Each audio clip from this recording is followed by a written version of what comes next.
এখন বাজে সকাল 8:20। তারাপীঠ থেকে শান্তিনিকেতন যাচ্ছি। তো এখনই জাস্ট স্টার্ট করব গাড়ি। রাস্তাটা খারাপ, মানে এসছিলাম ওই শান্তিনিকেতন বোলপুরের রুটটা দিয়েই। তো রাস্তাটা খুবই খারাপ, যেরকম আসার সময় দেখেছিলাম, তাই জন্য 2 ঘন্টা গুগল ম্যাপে দেখাচ্ছে, কিন্তু যেতে অ্যাকচুয়ালি 2.5 ঘন্টা মতো লাগবে। তো এখন যাব। আমাদের প্রথম ডেস্টিনেশন হচ্ছে রবীন্দ্রনাথ ঠাকুরের বাড়ি। তো ওই মিউজিয়ামটা, রবীন্দ্র ভবন মিউজিয়াম, ওইটা ঘুরবো। ঘুরে তারপর আমরা হোটেলে চেক ইন করবো। তো চলো এখন তাড়াতাড়ি করে বেরোতে হবে। ব্রেকফাস্ট করা হয়নি, কিছু কিছু খাবো, খেয়ে তারপর সোজা বেরোবো শান্তিনিকেতনের উদ্দেশ্যে। ট্রেন লাইনের প্যারালালি শান্তিনিকেতন যাওয়ার রাস্তা। আমরা এলাম এদিক থেকে, এদিকে তারাপীঠ থেকে এলাম, একটু দাঁড়িয়েছি রেস্ট নেওয়ার জন্য। আমরা আস্তে আস্তে একটা জায়গায় দেখলাম একটু কচুরি টচুরি হচ্ছে। হ্যাঁ, দাঁড়িয়ে থেকে কচুরি খেলাম সবাই মিলে। হ্যাঁ, কচুরি, আলুর তরকারি, আমার দিদি মিষ্টি নিয়ে এসেছিল, মিষ্টি হ্যাঁ, খেলাম। মিষ্টি এনেছিল। সবাই মিলে খেলাম, খেয়ে জল খেলাম, এই খেয়ে এবারে যাচ্ছি। এত অপূর্ব সবুজ সবুজ সবুজ, কিন্তু রাস্তার অবস্থা খুব বাজে। রাস্তার অবস্থা খুব বাজে। এইটা যদি কেউ দেখো ভিডিওটা, তোমরা সবাই শেয়ার করো, কারণ রাস্তাটা তোমরাও কোনোদিন হ্যাঁ, আসবে, মানে আসার সময় একটু সাবধানে গাড়ি চালিয়ে আসতে হবে, কারণ কি বড় বড় বাম্পার আছে, কোনো বাম্পারের ইন্ডিকেশন নেই যে আগে বাম্পার হেড বলে। তো ওখানে মানে খুব দেখে দেখে আস্তে আস্তে গাড়ি চালিয়ে আসতে হবে, কারণ কি হঠাৎ করে বাম্পার চলে আসলে তখন গাড়ি ব্রিজ গুলো গর্ত গর্ত। ব্রিজ তো ভাঙা সব, ময়ূরাক্ষী নদীর ওপর যেই ব্রিজ গুলো সব ব্রিজ ভাঙা ভাঙা। তোমরা যদি এটা প্রচুর পরিমাণে শেয়ার করো, তাহলে সরকারের দিকে বা কাউর দিকে চলে যাবে, ওনারা নজরে পড়বে। এত ভেতরে তো নজর করতে পারেন না, সেই জন্য করলে রাস্তাটা ঠিক করতে পারবে। খারাপ রাস্তা কিছুটা থাকলেও বাকি রাস্তাটা কিন্তু খুবই সুন্দর ছিল। সবুজ দিয়ে ঘেরা গ্রামের রাস্তা পেরিয়ে আমরা পৌঁছালাম শান্তিনিকেতন। টিকিট কেটে ঢুকে পড়লাম রবীন্দ্র ভবনের ভিতর। অপূর্ব সুন্দর একটা শান্ত পরিবেশ ভিতরে।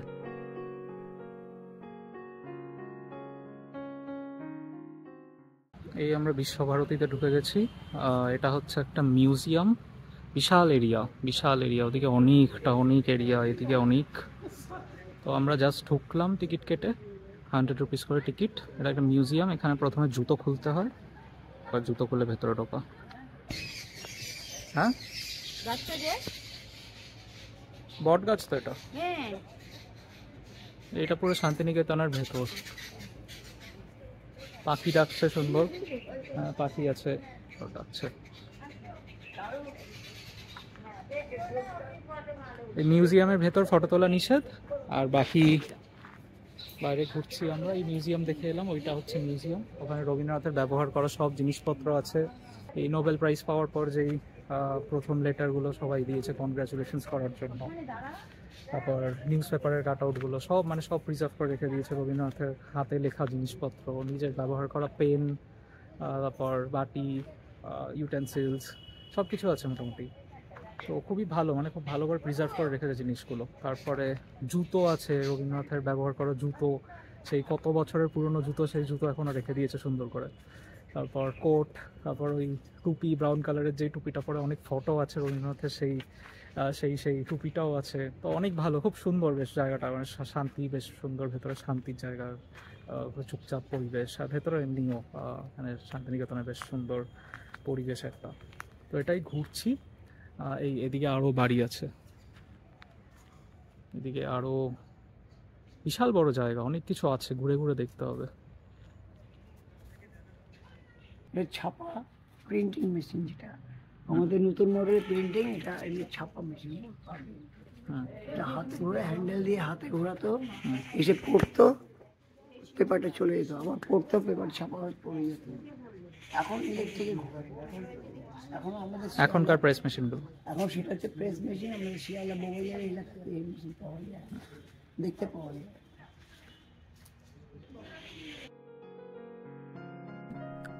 রবীন্দ্র ভবনের ভিতরে রয়েছে উত্তরায়ণ কমপ্লেক্স, রবীন্দ্রনাথ ঠাকুরের বসত বাড়ি। উত্তরায়ণে রয়েছে 5টা আলাদা আলাদা বাড়ি। বাড়িগুলোর নাম কোনারক, উদয়ন, শ্যামলী, পুনশ্চ ও উদিচি।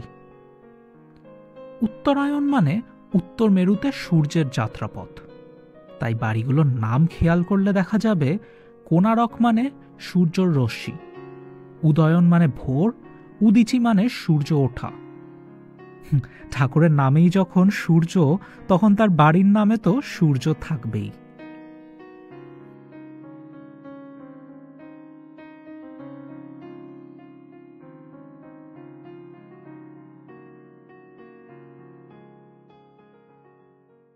আমাদের শান্তিনিকেতন ঘোরা মোটামুটি, মানে শান্তিনিকেতনে বিশ্বভারতী ক্যাম্পাসের ভেতর যে রবীন্দ্র ভবন আছে, সেই রবীন্দ্র ভবন ঘোরা মোটামুটি কমপ্লিট।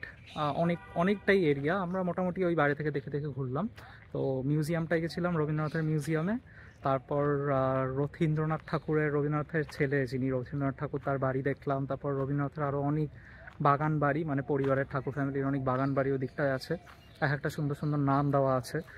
তো সেগুলোই দেখলাম, বাইরে থেকে দেখলাম। খুব সুন্দর বাড়িগুলো, আর্কিটেকচারগুলোই বেশ অন্যরকম।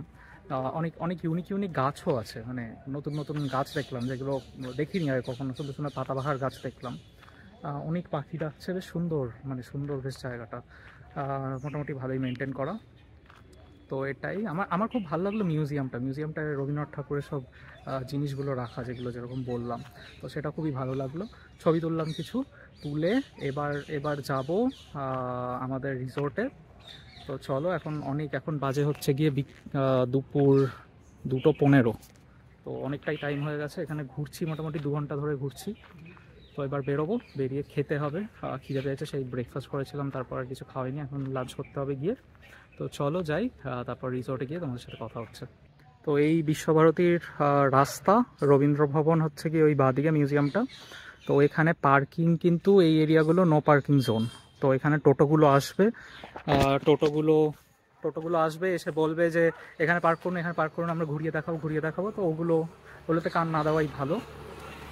ওই টুরিস্ট ট্র্যাপ যেটাকে বলে, তো টুরিস্ট ট্র্যাপ ব্যাপারটা আছে এখানে। তো নিজে যাবে, সোজা গিয়ে ডান দিকে এখানে পার্কিং আছে, কিন্তু এগুলো স্টাফ পার্কিং। তো স্টাফ অ্যান্ড স্টুডেন্ট পার্কিং, সেগুলো দেখে নেবে একটু বোর্ডটা।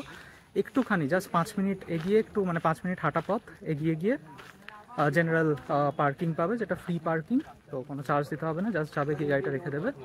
অবশেষে পৌঁছালাম আমাদের হোটেল, শকুন্তলা ভিলেজ রিসোর্ট। একদম সোনাঝুরি হাটের ভিতরেই হোটেলটা। প্রচুর খিদে পেয়েছিল, তাই হোটেলে পৌঁছেই খেতে বসে গেলাম।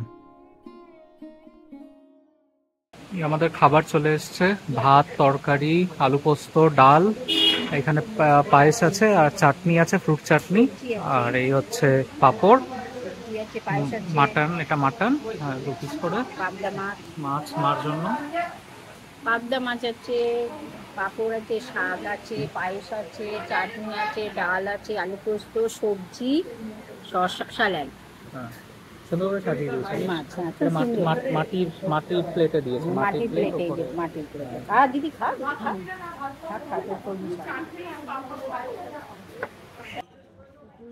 এই নিচের 2টো কটেজ আমাদের, ডান দিকেরটা আমাদের, আমি মা বাবা, বাঁ দিকেরটা মাসিমণি আর মেশো। এইটা হচ্ছে লাক্সারি কটেজ শকুন্তলা ভিলেজ রিসোর্টের। আর ওপরে হচ্ছে গিয়ে খাবার জায়গা, এই হচ্ছে পার্কিং, আমাদের গাড়ি ওইখানে, থার্ডটার ওই পাশে দাঁড় করানো। এইখানে এরকম আছে, এখানে জিনিসগুলো আছে, সুন্দর লাগছে বেশ দেখতে। আর ওইদিকে বাকি নতুন আরো ওই ডিলাক্স রুমগুলো আছে ওইখানটায়। আর এটা হচ্ছে দোলনা। এই C5 আমাদের রুম, এটা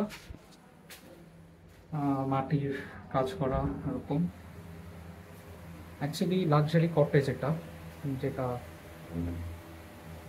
মোটামুটি আর কি ওই গ্রাম্য একটা পরিবেশ, একটা গ্রাম্য ফিল দেওয়ার জন্য।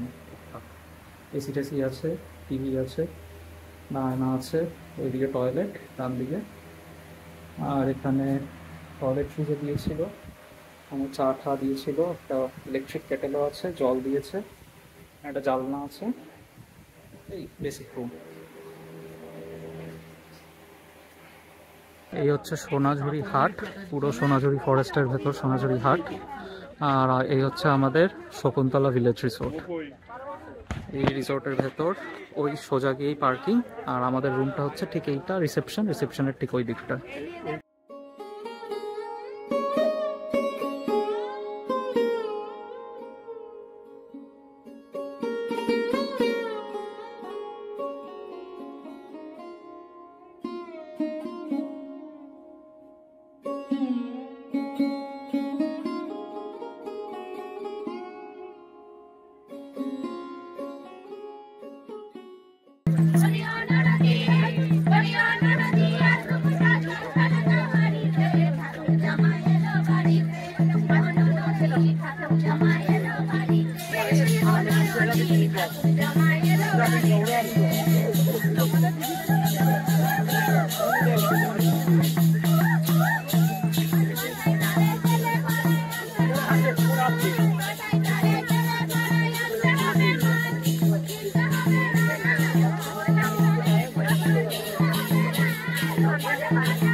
সন্ধেবেলায় সোনাঝুরি হাটের সাঁওতালিদের সাথে নেচে আমরা আমাদের রিসোর্টে ফিরে এলাম। বাকিটা সন্ধে রিসোর্টেই ঘুরে কাটালাম। রাত্রিবেলা রিসোর্টটা খুব সুন্দর সাজিয়েছিল।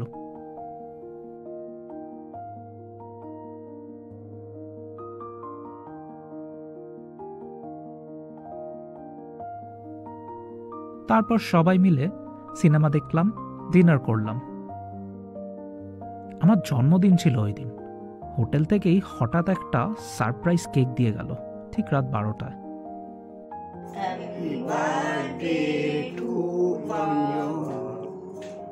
দেবাঞ্জলি এই পুরো অ্যারেঞ্জমেন্টটা করেছিল হোটেলে ফোন করে, যাতে ওরা কেকটা রাত 12টায় আমাদের রুমে দিয়ে যায়। ভিডিওর মাধ্যমেই তোকে থ্যাংক ইউ এই সারপ্রাইজটার জন্য। এখন বাজে সকাল 9:20। তো আমরা বেরোবো এখন।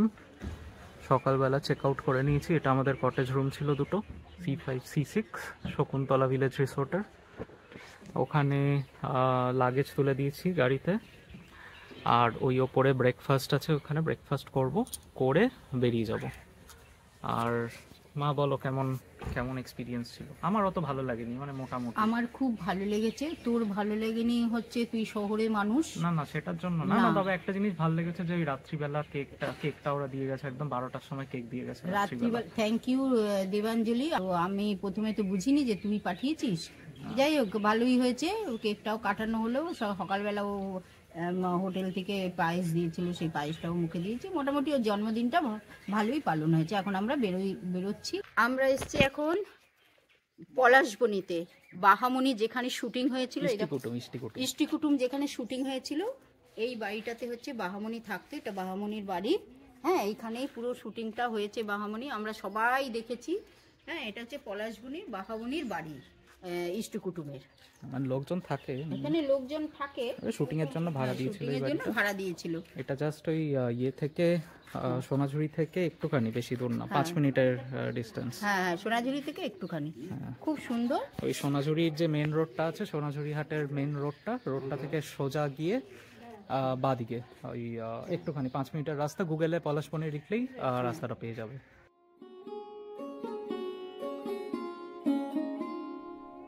গ্রামটা একটু হেঁটে দেখলাম।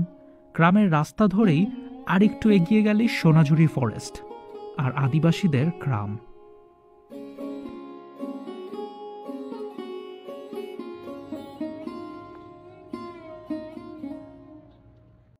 এটা হচ্ছে কোপাই নদীর ভিউ পয়েন্ট। এই ব্রিজটা কোপাই নদীর ওপর ব্রিজ। এই হচ্ছে কোপাই নদী। অনেক স্রোত আছে জলে, ওদিকে স্নান করছে। বেশি জল না, অল্প জল। এদিকে পুরো যে কোনো জায়গায় রাস্তার ধারে গাড়ি পার্ক করতে পারো, অসুবিধা নেই। পরে দেখে গরু যাচ্ছে অনেক।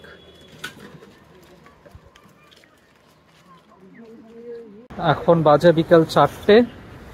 এটা হচ্ছে দিল্লি কলকাতা এক্সপ্রেসওয়ে, দিল্লি রোড যেটা, ওটা হচ্ছে ডানকুনি টোল প্লাজা সামনে। আমরা এখন বাড়ি ফিরছি। হ্যাঁ, তো কেমন লাগলো পুরো ট্রিপ? খুব ভালো, খুব ভালো, খুব ভালো হয়েছে। তারপর আছে শান্তিনিকেতনে মোটামুটি যা যা দেখাচ্ছিল আমরা দেখে নিয়েছি। সব দেখেছি, সোনাঝুরি হাটের সব দেখেছি, হ্যাঁ, সোনাঝুরি হাট দেখেছি, সব দেখেছি, কিছু দেখেছি। তারপর পলাশবনি ওখানে গেলাম, পলাশবনির ওখানে সব দেখেছি। দেখেছি মোটামুটি। ডানকুনি টোল ট্যাক্স, এরপর বালি, তারপর আমরা পৌঁছেছি। হ্যাঁ, তো ভালোই একটা 3 রাত 4 দিন একটা ভালো ট্রিপ কাটলো। হ্যাঁ, তো চলো, খাওয়া দাওয়া লাস্টে ধাবায় খেলাম। হ্যাঁ, ওটা আর দেখাইনি, এমনি ভাত খেয়েছি, ভাতের থালি খেয়েছিলাম আজকে, লাঞ্চ এই করলাম। পর্যন্ত। তো চলো, স্যাটারডে হ্যাঁ, টাটা। আজকে ভিডিওটা এই অবধি রাখছি, চলো টাটা।